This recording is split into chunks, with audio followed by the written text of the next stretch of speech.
Hey, everybody. Welcome into another episode of HBCU Huddle. I am CJ Hurt. We've got a great show on tap for you today.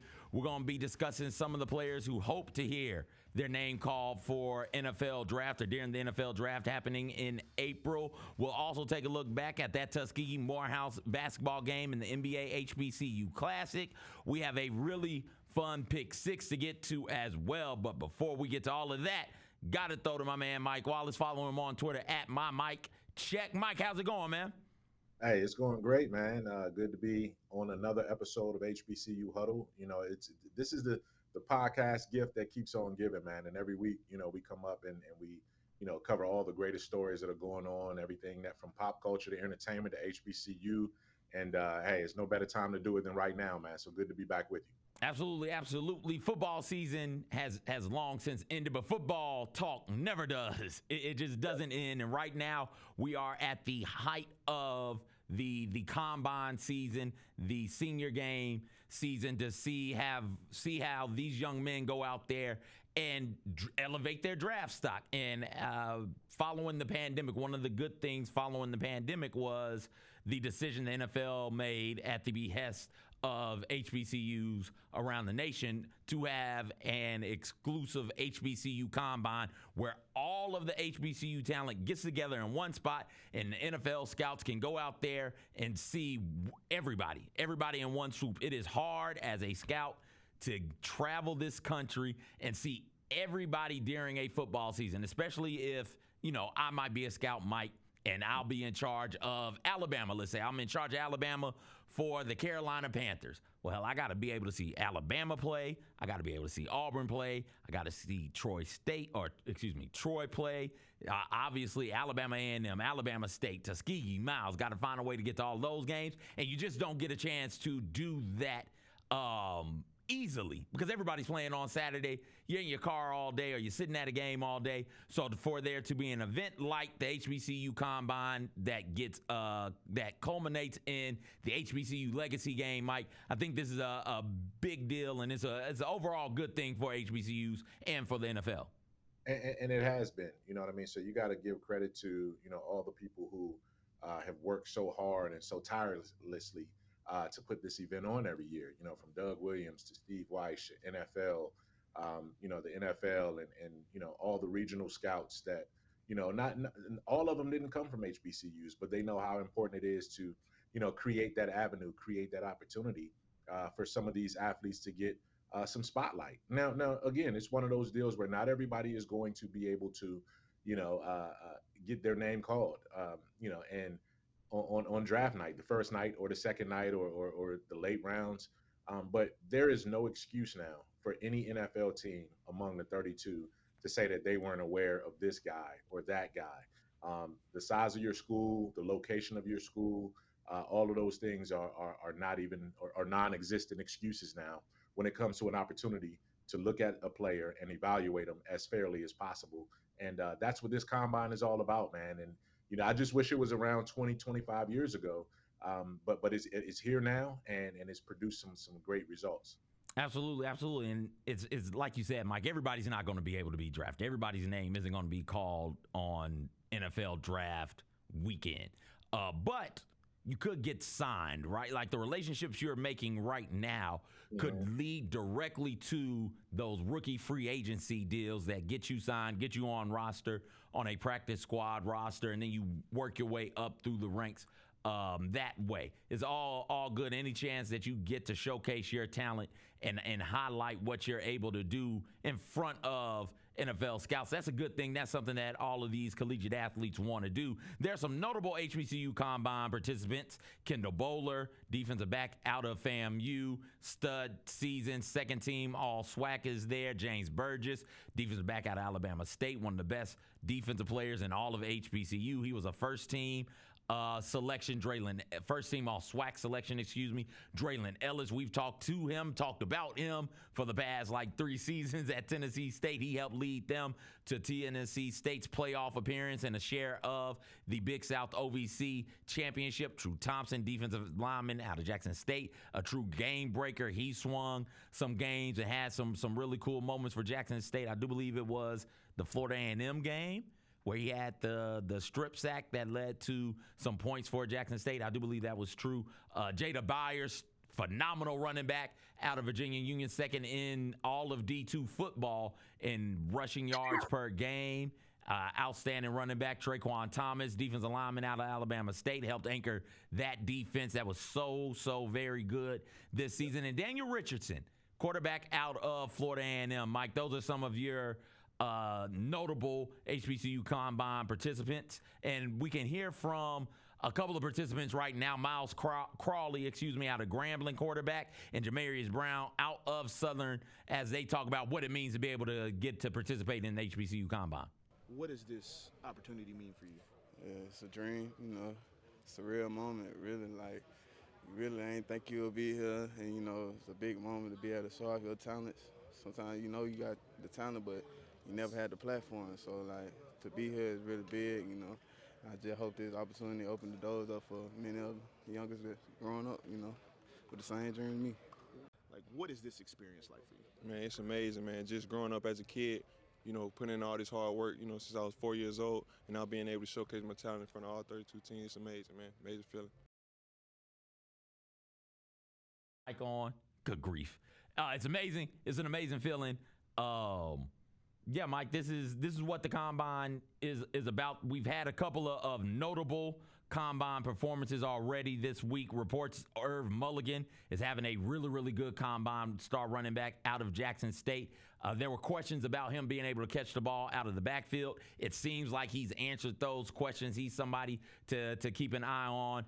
And why am I blanking on South Carolina State's? I'll look it up. South Carolina State's wide receiver, 4.5 40. He's having a special Combine right now as well, Mike. When you look at what this Combine culminates to in the HBCU legacy game, what do you hope comes of that? We've seen in last year, Daniel Richardson was out there competing, ended up having an injury, and sad news on the Daniel Richardson front as he's been competing over in the USFL, and they've decided to put him on medical retirement.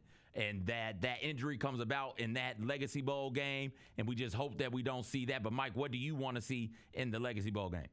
Man, there's a lot. Like, setting this segment up, man, you did a lot of work, a lot of research went into it, and kudos for using the graphics and the video and all that. That video of the players, Miles Crawley and the young man from Southern, was courtesy of the New Orleans Saints. So you have an NFL team that's Jamarius Brown. Jamarius Brown. You have an NFL team hosting these events, and so you definitely want to give shout out to the New Orleans Saints for being able to put on this showcase in collaboration with so many others. And I'm gonna throw Kyra, our illustrious HBCU alum director, on the spot right quick. But if she could do us a favor and throw back up the graphic with the 7 names of the Combine participants, or the breakout stars real quick. I wanted to go back through that list because here's the thing, and I'm gonna pop our own collar at HBCU Huddle right here, because Kendall Bowler, James Burgess, Draylon Ellis, and Daniel Richardson, 4 of those 7 guys have been on HBCU Huddle. They've been in our, they've either been with us, we've interviewed them, they've been on our program throughout this past year, and we've had a chance to bring these guys some spotlight as well too. So, when we're not just here talking about HBCU and the football and culture, we're actually participating in it and giving ourselves an opportunity to share a spotlight with them as well too.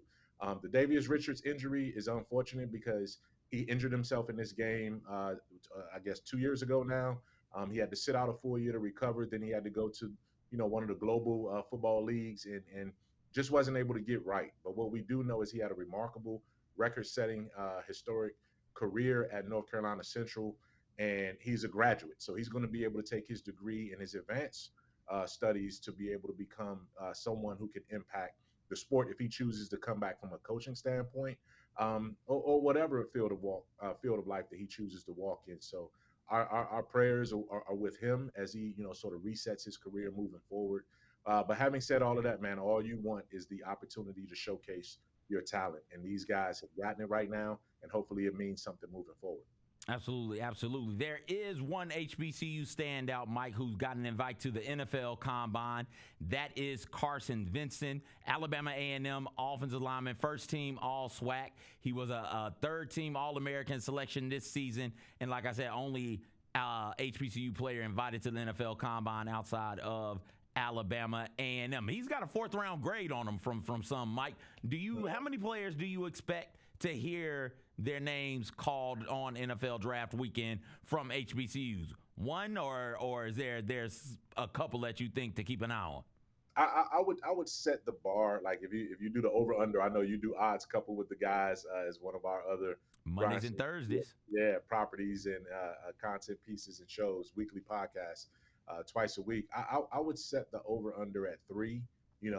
Obviously the young man out of Alabama A&M is on the board already with a fourth round draft grade, so I don't anticipate him falling out of the draft. And then I think there's always someone in that 6 round range, that 7 round range that always crops up, when you're looking at potential guys. And then there's going to be a slew of guys that get the undrafted free agency invitations to camp. So in terms of draft, I always think that if you can get 3 out of the HBCU ranks, that's a productive year. And then you go and guys make their way after that from free agent signings. And we've seen a long trend of guys make their way without being drafted, but still get to these mini camps and training camps and find their way on special teams, practice squads, and then work their way up from there. Yeah, absolutely. We're still early in the draft process. I would expect that by the end of this week, they'll emerge a couple of names. It seems like Irv Mulligan is absolutely going to be one of those names. And I think James Burgess as well will be one of those names that they got to get official measurements and everything. He tested real well, and one of those players who are having a pretty solid week at the HBCU Combine. Jada Byers jumps off as a guy that can make his way as a punt returner, kick returner, a guy that's going, obviously what he's done, in the college ranks over these last 3 years at Virginia Union. I mean, this is a guy that put up, enormous stats as a running back. And if he can, play on special teams, if he can obviously operate in space, that's certainly a way that he can, make some magic happen and turn some eyes. So hopefully, his numbers project well. He has the speed and the toughness to be able to give himself a chance too, because these Division II guys, they won't want to get overlooked either. The last few guys that have been drafted, at least 1 or 2 of them have come out of the Division II ranks, including a couple guys that ended up with the Kansas City Chiefs. So, you have a chance. You have a chance if you can give yourself, put yourself in position on these critical workouts and the combines, and then the pro days that come to your region, or you go to some pro days to make it happen as well.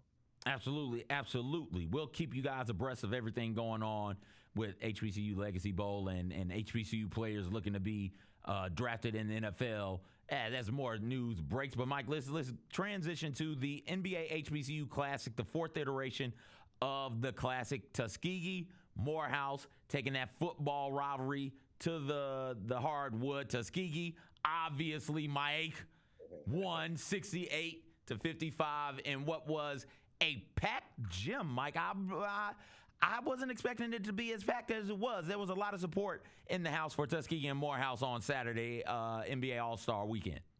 Yeah, they definitely make it an event that you want to be a part of. If you're there for NBA All-Star Weekend, that's one of the areas and the events that you do have access to. If you're just a fan that wants to be a part of something, outside of the fan fest areas, hey, come on in and watch a really competitive game. 2 rivals. You got both bands there. You got both, student centers, student sections there. And it gives you a taste of what the atmosphere is like if you can get to Morehouse or you can get to Tuskegee. So those 2 teams, man, they're not separated by many miles when it comes to where they're located, but they went all the way out to the West Coast in California and put on a show, and it was a spectacle right there for fans to be involved in. A lot of celebrities got a chance to be around them as well too, and they had a competitive game that showcased well. It's great to me, Mike, for this game to take place where it did, because like you said, Tuskegee and Morehouse aren't far from one another. It's an hour and a half betwixt the 2. But there's such a strong connection. We talk about this time and time again between the West Coast, California in particular, because that's where the All-Star game was, and Tuskegee and Morehouse, where you get a lot of students coming from that region, and it's hard for a young person to get to Alabama from California. You know, it's hard for that to be the case. But if you can bring that to them, that's huge. That's big. And while it's not you're not on campus, while you're not talking with the students in that environment, you are sort of in that environment, right? Even on TV, it came through. It came through like, oh, this is Tuskegee, this is Morehouse, this is HBCU culture at its finest. And I think that if the more you can do that, the more you can put eyeballs on these universities, the more you can get interest generated in these universities, and people feel connected to them, even though California and Alabama, California and Georgia are clear across the country from one another. I think this is a really cool thing that the NBA started 4 years ago, and I look forward to seeing it continue, Mike. And you have to have sort of these legacy schools participating, right? Like, you know, Tuskegee and Morehouse are both southeast in the Georgia and Alabama area, but both of them have national brands. Morehouse, you know, we know all of the alumni, the famous alumni that have come from Morehouse, from Spike Lee to Samuel L. Jackson to Martin Luther King, right? We know the famous Tuskegee Airmen. We know about the Tuskegee the alums that come through there as well too, and how it was affiliated with Booker T. Washington, and all of those things that you grow up learning about in terms of civil rights and Black history and those kind of things. Even though some of those subjects and some of those subject matters are under attack in terms of how they're taught now. If you're in California and you're African American, you should know, or somebody in your family should know about Tuskegee and Morehouse. And it gives you an understanding that, hey, if I want to go this route to these schools, I need to see them, but I also can go out there and visit as well too. So when they come to you on the West Coast, you definitely want to be there. And the one thing I will challenge the NBA to continue to do, and I'm grateful to work in the NBA and for the NBA, and when they put on events like this to showcase it. But I think they have to do a little bit more of explaining why this game is a part of All-Star Weekend and what the outcome is going to be, and showcasing how many employees within the NBA, whether it's on the coaching staffs or at the league office or all of those kind of things, are coming from HBCU type institutions. Because I think just putting on a game between two random teams that most people, general America, might not be familiar with, you got to explain the why behind it a little bit more and showcase the why. And I think that's the next step for this team, for the NBA to take with this HBCU game.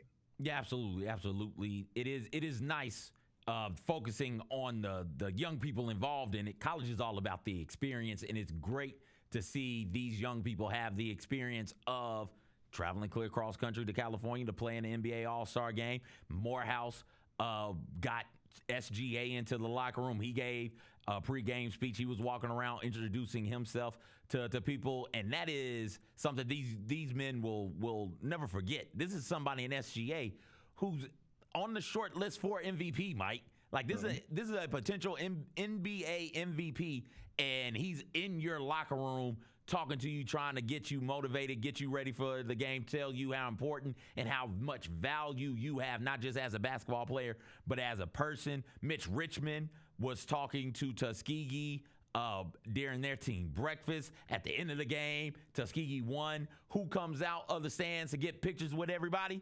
None other than MC Hammer. Hammer don't hurt him. He's out there taking a picture with Tuskegee. They're doing the TU chants, with MC Hammer there. Like, that's just such a cool experience for young people to have. Obviously, Spike Lee was there in attendance. So many stars, so many celebrities were there. So many basketball players were there. All-stars were there. This is just a great experience for those young men, one that they'll talk about forever, Mike. Yeah, it is. It is. And as you showed the video, man, I'm sitting there thinking how many players on either team actually heard an MC Hammer song. Mike, it's not about the players, it's about the coaches. I know, it's about people our age, right? About the mamas and daddies and the grandmamas and granddaddies, right? But they do know who SGA is. They do know who Shai Gilgeous-Alexander is. And you said potential, and this guy is the front runner for MVP. He is the most important player in the league right now based on what he's doing. He's on the number one team in the league right now. So you couldn't have had a more accomplished in the moment superstar to go in and put his name and his face and his time into investing into these young men and women that are around these programs. So, that was that.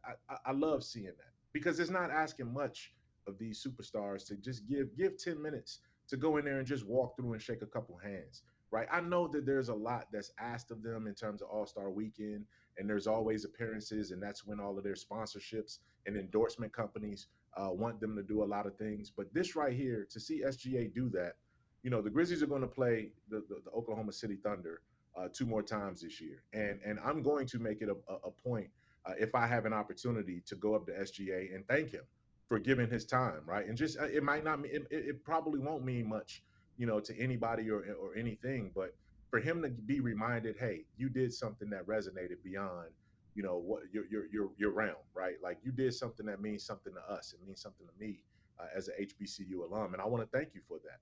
And I did the same thing with Steph Curry. When Steph Curry went to Howard during the Golden State Warriors visit to play the Washington Wizards a few years ago, and he talked about launching and helping launch or relaunch Howard's golf program.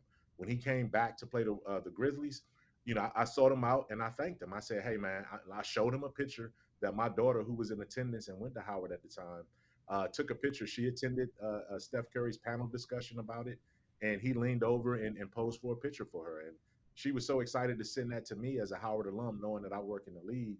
And so when I saw Steph, I showed that picture to Steph, and he remembered, and we chatted for a few seconds about it. So when Shea does this, man, it means a lot, and I'm just grateful on behalf of the NBA and on behalf of HBCU alums that he would take the time to do something like that, because he's a Canadian guy, spent one season at Kentucky.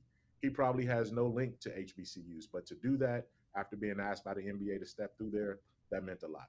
Absolutely, absolutely. And we can do it with Jaren Jackson Jr. also, Mike. He was the player, the all-star who was in Tuskegee's locker room pregame. Yep. So big time thank you to everybody for going out there, making that experience one that those young men won't forget. This is like I said, the fourth year of the HBCU Classic, the NBA HBCU Classic. And they've hit all four of the major black conferences, Mike. The last year was the CIAA Winston-Salem State versus Virginia Union. The year before that, in 2022, SWAC, Southern versus Grambling. In 2021, it was the MEAC. That was the first year. You had Howard and Morgan State, and then this year, SEAC with Tuskegee and Morehouse. I look forward to seeing how the NBA continues to grow this event, Mike. Now, let's get to our pick sixes. Been waiting all week to do this with you, Mike. This is my jam right here. All right, you go first. You lead off. I go first? Yes, so here's the pick six, everybody. We're doing our 6 favorite black couples from TV. We're doing 6 favorite black couples from TV. That is the pick six. You got to give them the background, though, too, because we're not just randomly pulling this one out. Like, give them the background. It's Mike, give me a second. Give me a second. Background is that Dwayne and Whitley. Why do I want to call them people School Days? They went to Hillman. It's not School Days. It's a different world. A different world, Mike, is now streaming on Netflix. So we talked about that some last week, and we posed the question, hey, where would Dwayne and Whitley rank on your favorite black TV couples list? And it was like, let's do it. Let's do it. Let's do the pick six. I'm up first. So let's start with my number 6. My number 6, Tina and Calvin Butler. If you don't watch The Neighborhood, you should. They are wonderful. There's so much love there. There's so much hilarity there. And I like when couples can poke fun at one another, right? And Tina and Calvin do that really, really well. Really good show. I love it very much. They come in at number 6. Number 5 for me is Lavita Alizé Jenkins Robinson and Cedric Jackie Robinson. Cedric the Entertainer's on here twice, Mike.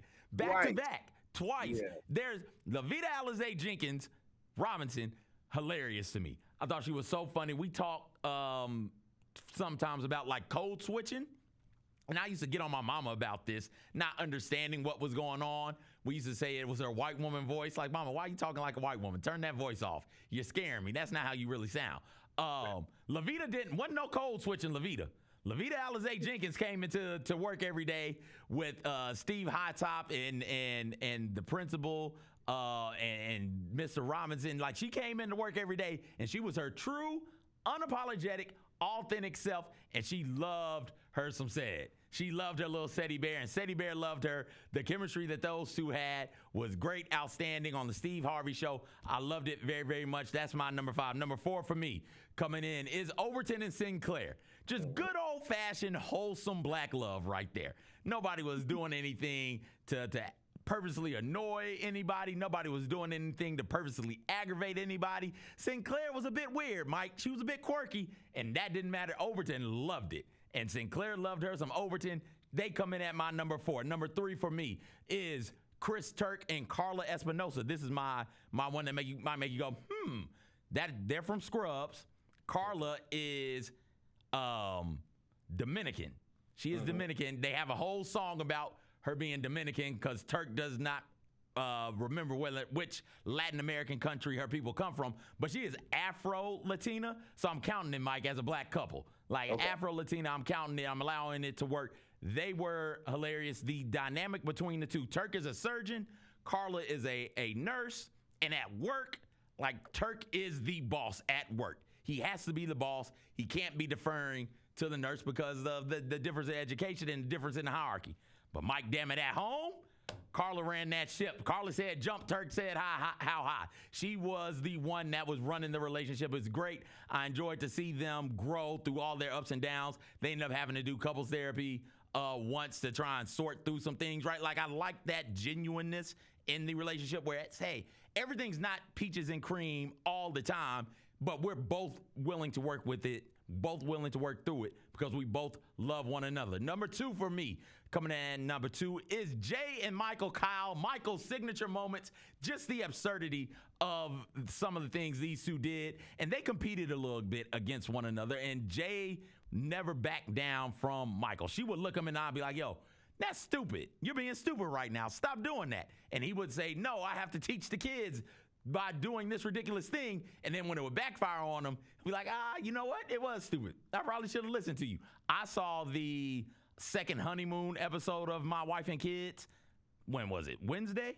Still hits. Still very, very, very good. Number 1 for me, Mike, coming in at number 1, Aunt Viv, dark-skinned Aunt Viv, and Uncle Phil. I have to specify because dark-skinned Aunt Viv was doing things. They just had light-skinned Aunt Viv just sort of there in the background. They had episodes where Aunt Viv, the dark-skinned Aunt Viv, was the star of the episode. The dance episode, she was a professor as well. So, like, I like that she kept Uncle Phil in check. Uncle Phil was trying to get at Will, trying to keep him from being a goofball and a mess up, and she was trying to get Uncle Phil to understand, hey, listen, give him time, be a little bit more patient with him. Uncle Phil listened and deferred to what Aunt Viv was doing and was saying. So that's my list right there, Mike. Thoughts, suggestions, did I get it right, Mike?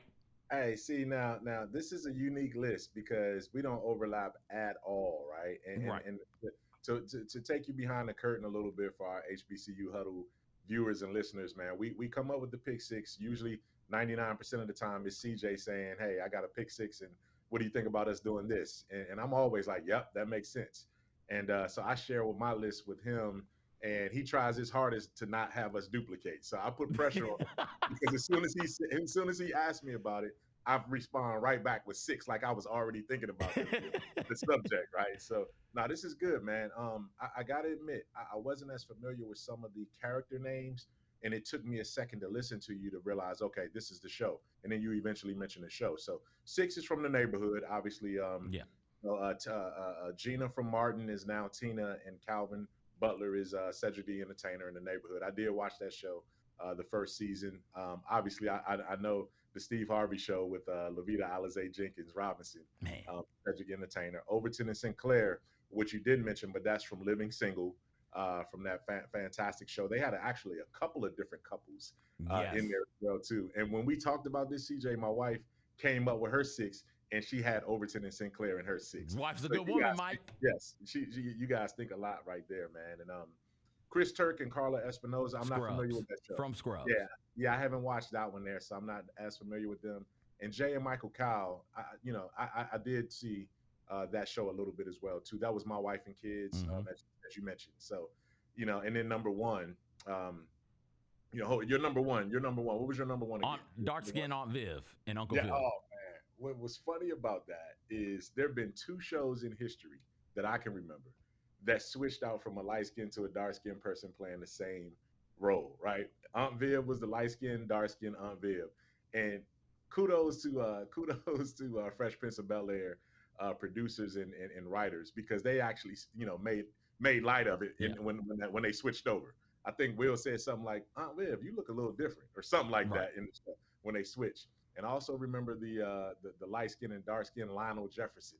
Oh yeah. Back in the Jeffersons. You know what I'm saying? So that was pretty cool. But I like your It happened. list. It happened again, Mike. In Yeah. My Wife and Kids. Oh. Claire, dark skinned Claire goes up the stairs at the end of like season 1 or season 2, and then Yeah. to start the next season, light skinned Claire comes downstairs and they make the same joke. And this is this is the daughter, right? Yeah, this is the daughter. Yeah. So you always wonder, man, like what happened between these seasons where they couldn't bring these characters back, man? And Yeah. but it's always something from that standpoint. But no, good list there. And I remember, I think I want to say it also happened recently in Power in Power Book. Oh, the time really?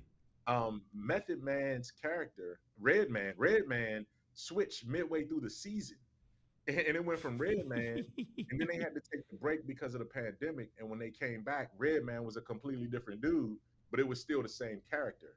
And it came out that Redman didn't want to take the COVID shot to be able to film once they came back from the pandemic, so they had to switch out his character, man. But anyway, man, great list right there, great group, and you got any last words on yours before we switch to mine? We can switch to yours, and Mike. It was such a good thought exercise. Kyra's got hers, so we'll get yours, we'll get Kyra's, we'll discuss, and then we'll say some of the ones that just missed the cut. All right. There's no telling what's on Kyra's. Ooh, I can't wait to see this one. She had the Princess and the Frog on one of the movies, man. I think she's got Penny Proud and somebody on there, Mike, from the Proud family. Oh, wow. All right, so if we get to mine, starting with number 6, Whitley and Dwayne Wayne. Like, we couldn't do this exercise to commemorate them, A Different World being on Netflix, so you can watch all of the seasons and all of the episodes again without them at least making a list. And you saw them. I mean, it reminded me and it showed me what college relationships could look like. And it was not just their relationship, but it was a lot of relationships and how the dating scene at colleges was going to be. So when I saw that, I had an expectation level once I got to Grambling based on what I saw from that show. So they made it work, and they eventually got married, and it worked out. So a great couple right there from TV. My number 5 is Claire and Cliff Huxtable. That was the parents, right? Those were the parents that you felt like, man, if I could grow up and be one of the Cosby kids, not Cosby kids, but one of the Huxtable kids, like, man, you had your own room. You always ate good. You never got a whipping on the show. Like, everything was taught and told to you. You were never really, like, it was all good. And even when you did wrong, like, you weren't just embarrassed and all those kind of things. Mama and dad never argued out loud in front of you. Like, I just looked at that as, okay, man, this is the as they say, the North Star, the gold standard for what parents, especially Black parents, should be. 2 professionals working in the home. At that time, man, and even to this day, there are a lot of kids raised in single parent homes. And, yes, you have your mother and your father that are influences, but they may not always be together. You may not see what it's like to be in a household that have both parents there who are professionals, who have careers, and who are thoughtful in everything they do. So that set a standard for me, man, and I always gravitated and had a lot of respect for the Huxtables. Now we get to my number 4. My number 4 is Florida and James Evans. That's a good one, Mike. I had to debate with my wife when I gave her my list because she said that one's going to be tough for her because James was never happy.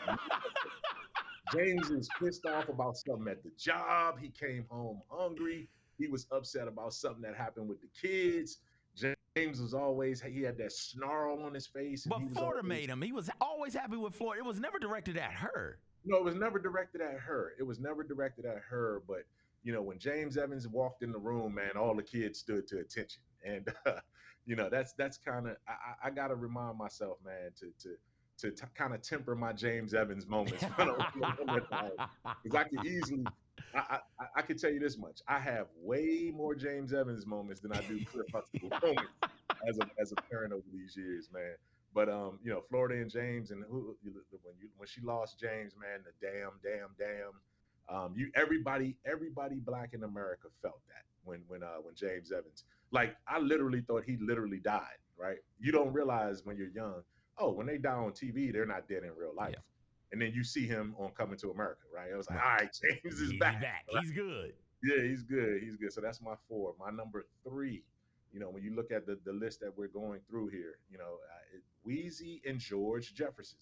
And again, Whitley and Dwayne Wayne, A Different World, Claire and Cliff Huxtable from, The Cosby Show, Florida and James Evans from Good Times, Wheezy and George Jefferson from The Jeffersons. And George Jefferson was the opposite of James Evans. George Jefferson had his own business. Mhm. He lived in an apartment in the sky. You know what I mean? He talked any kind of way he wanted to anyone who came in his way. And that was that stick my chest out, I am who I am, and that's where swagger was invented right there with George Jefferson, man. And Wheezy was just, Wheezy was always wise, and she always had that. You could tell she was a chain smoker because of her voice, right? Yeah. That Wheezy voice, man. But they had some magical moments on the Jeffersons, man. I always love watching the Jeffersons. Best sitcom song, probably in history. It's got to be top 3 sitcom songs. The Jefferson songs. You know what I mean? Sounds like we got a new Grits pick 6 to don't burn do. on the kitchen green. The greens don't burn on the grill. Took a whole lot of trying just to get up that hill. You know what I mean? Yep. Now that we up in the big leagues, getting our turn at bat. You know that, baby. You know that song. Number 2 for me. And actually, all of these have some pretty good music. Yeah. Gina and Martin Payne, Marty Marl, Gina. It's Gina is and Martin, man. They were just, when you got your first job, you got out of college, and you was with your girl, you had your apartment. That was what that relationship reminded me of too. So, they were hilarious, man, and they had some ups and downs in real life and in the show. But that show, Martin, stands the test of time, and you can still watch it today and laugh at it because of their relationship and how they interacted. And then my number one. This is is one I got questions about, Mike. Yes, and here's the thing. Of course, we never saw Fred G. Sanford with Elizabeth Sanford. Okay, that was my question. But hold up. But the fact that he brought her name up at least once per show, when he had a heart attack that was coming, Elizabeth, I'm coming to join you, honey. There is no greater love than the love that Fred G. Sanford showed Elizabeth throughout all of those shows and all of those seasons that Sanford and Son was on.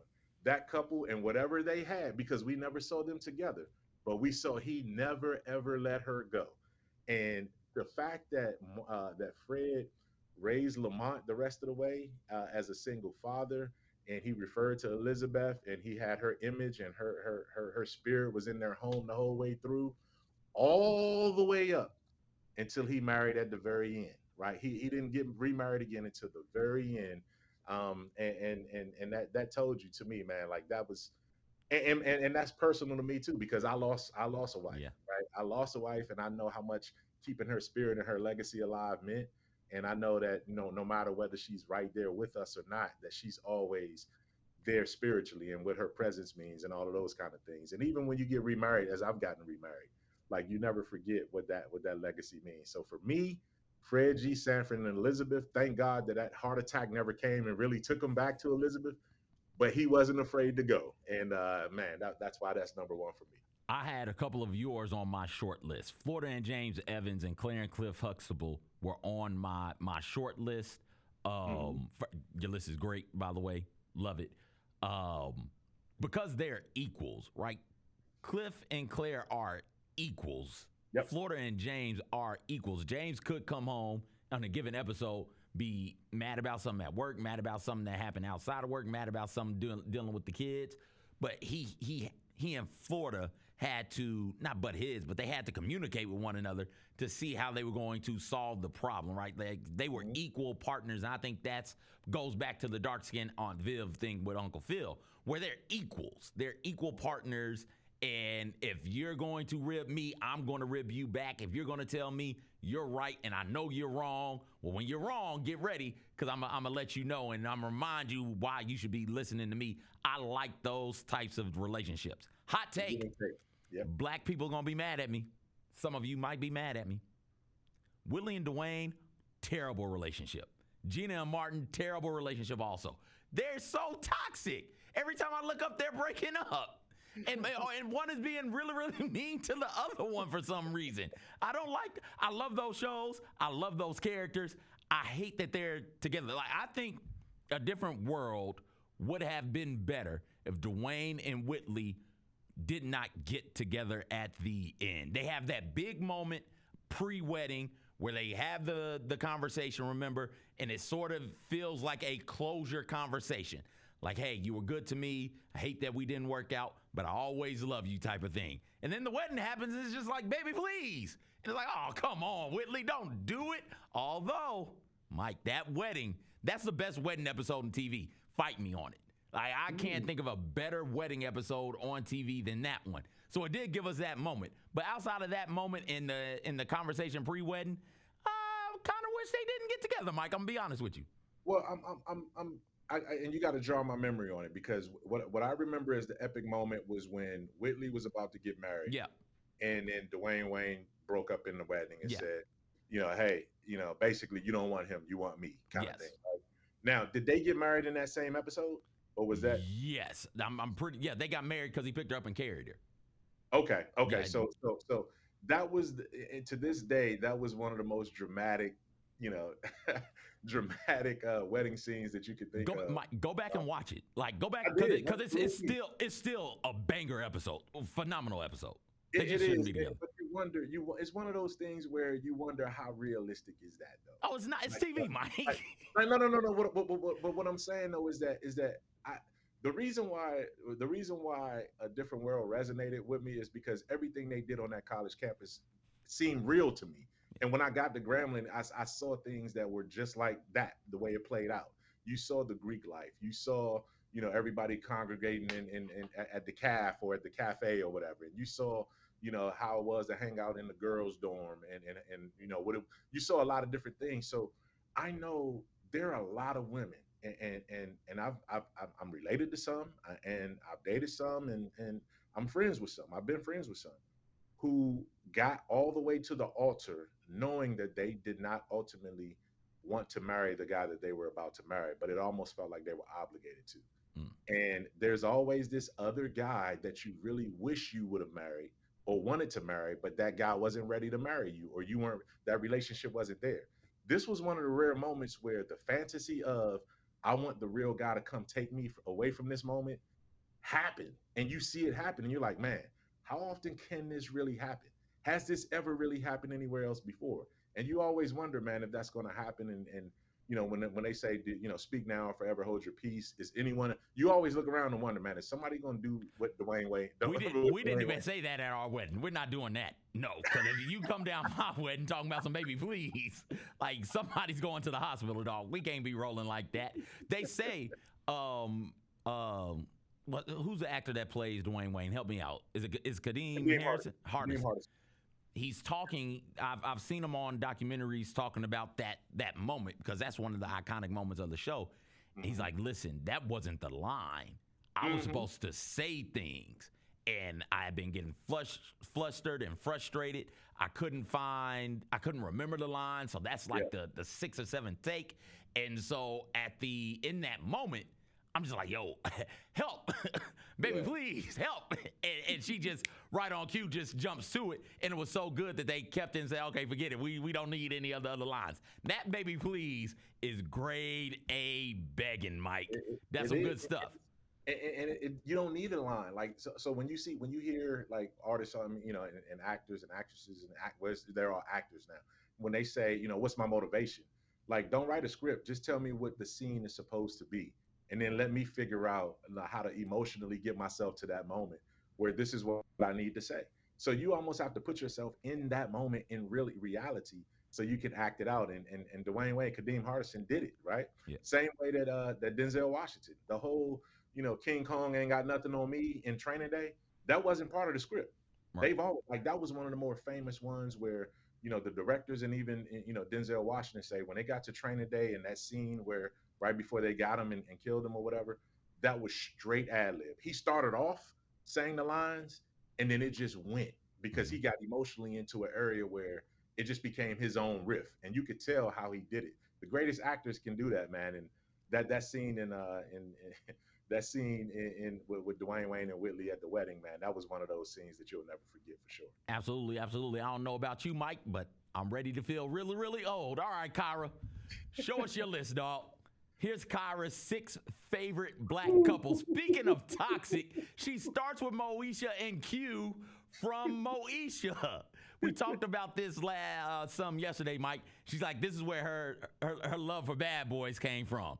So not only do we need to find Kyra somebody 6'5" and up, but she needs a bad boy. She's in my ear screaming about not wanting them now. But once you fall in love with a bad boy, Kyra, you always go back to the bad boy. That's what Moesha and Q taught me. What's number 5? Yeah, Q. Okay. Uncle Phil and Aunt Viv. Fresh Which Prince. one? Which one? She's got to designate. Which She Viv? said dark skin Aunt Okay, Viv. so she agrees with you. She agrees with you. Yep. Okay. All right. Number 4 for Kyra.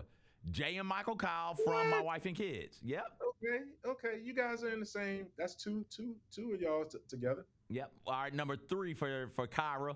Maxine and Kyle. Maxine Shaw and Kyle from Living Single. Living Single. That was the other relationship because they never were really officially together, but they always got together. Yep. You know what I'm saying? They always got together because they always were dating other people, and then they would end up like, it's just us, and then they'll wake up in bed together or something.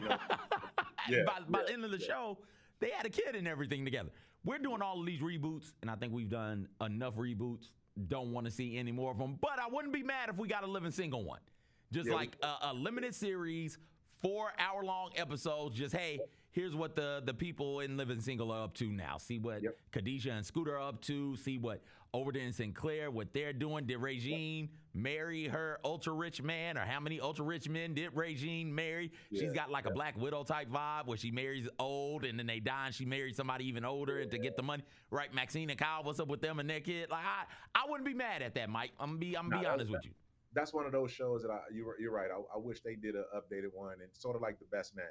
The Best Man when they did that, the limited series too, to see what these characters are with, because we grew up with them. Like that show was, they were more like our aunts and uncles, the younger aunts and uncles that we would have, because they were in that young professional stage right there. And frankly, man, Living Single was the cultural counter to Friends. It was first. Friends is the cultural counter to Living Single. Yeah.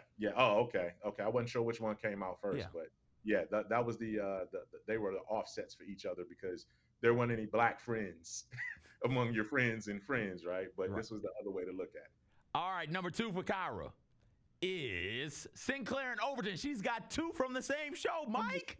She loves her some Living Single. Yes, she does. Because she's the embodiment of it right now. Right now she is. Number 1. I wish you could hear her laugh. Not just you, Mike, but everybody else out there laugh. Whitley and Dwayne coming at number 1 for Kyra on her favorite black couples from TV list. So that's not near as bad as I thought it was going to be. I thought she was going to have somebody from That's So Raven on there, or I thought she said it was close. I thought she was going to have somebody from like One on One on there. What was it? Kyla Pratt. I forget Kyla Pratt's character name, but she was like the dude had a crush on her. Arnez, thank you, Kyra. Of course she knows the name, Mike, because they were close. Speaking of close, do you have any honorable mentions, Mike? Yes, I do. I can't remember their names, though. But the parents from Everybody Hates Chris. Oh, if you hadn't said Tina that, Arnold, I told Arnold you. And Terry Crews. And Terry Crews, they were a funny Rochelle is the mom. Okay. Oh. Yeah, Rochelle is the mom. That one, I would say another honorable mention for me was Bernie Mac, the Bernie Mac show. And Aunt Wanda. And, I thought they were, even though she didn't give as much, she didn't have as many memorable moments on the show. But those were the 2 that kind of I had on my list, and they just couldn't crack the top 6. They played off of each other real well. They were close. They were honorable mentions for me also, because he was so over the top stern, and she was so over the top patient. Yeah. And it was, hey, Bernie, you're doing too much here. And again, that goes into the, hey, we're equals in this. You got to let me step in here and handle some of this stuff. And let me show you there could be a different way of handling that. I enjoy Aunt Wanda. I enjoy Uncle Bernie. Julius and Rochelle are the parents from Everybody Hates Chris. Yeah. I will throw in Uncle Junior and Aunt Helen from the Jamie Foxx show. I loved them together. Uncle Junior was a bit unsavory. He get into some stuff. Garrett Morgan. Yep. Right. Yeah, Morris. Morris, yeah. He would get into some stuff every now and then, and Auntie loved him anyway. And she was somebody who exercised extreme patience, not just with Uncle Junior, but also with her nephew Jamie as well. So Aunt Helen is one of those characters who I love and hold dear forever. And they weren't afraid to be affectionate with one another in public either. So somebody would do something and the other one would respond, and then Uncle Junior would initiate like, "Yo, you know, you gonna come see me later," and be like, "Oh, Junior, stop." Like, I love that sort of banter back and forth. I also like Jamie and Fancy. I like that, especially when they decide to get together. They're done doing the will they won't they. Once they're together, it's like, all right. I like that a whole lot. In the current relationship that I like a lot, and maybe 4 or 5 years down the line, once I see how this all plays out, I might have them on my list. But I like how Janine Teagues and Gregory, Mr. Gregory, are shaping up as a couple on Abbott Elementary. I like how Miss Teagues and Mr. Gregory are shaping up on Abbott Elementary. That's a relationship to keep an eye on. I haven't seen that, and I have to admit, man, this was a challenge for me because all of my era came from when I was younger and growing up, right? I haven't been as engaged in, like, number one, there are not a whole lot of Black TV couples that you have a chance to see. Maybe there are more now, and it's coming back a little bit more, but there's a need definitely for that, to see images of Black families and what it means now. You know what? I will be remiss if I didn't add this one to the list, because it would have made my list had I really thought about it, but I omitted it. And again, I gotta give credit to my wife. Shay pointed this one out because this one was definitely in her top 3. It was the couple from Blackish. Bo and Dre, Rainbow and Dre Johnson. Yep. They made it, and they would have made mine too. I just got to think who I would have taken off, but they certainly would have made it just because of their dynamic. All right, Mike, next pick 6. Don't send it to me immediately. Confer with your wife. Be on your Heathcliff Huxtable and confer with your Claire, and make sure that you got it right. And then send it to me, because Mike, we're going to be on 2 completely different wavelengths, and it doesn't matter. So take your time. Yeah. Take your time. We're in no rush. Absolutely. All right, that does it for this episode. Thank you guys so much. Share with us in the comments some of your favorite Black couples from TV. Follow me on Twitter at ConRadicalness. Again, follow Mike on Twitter at MyMikeCheck. Thank you guys for hanging out with us in the Built for Tough Studios. We'll talk to you next week.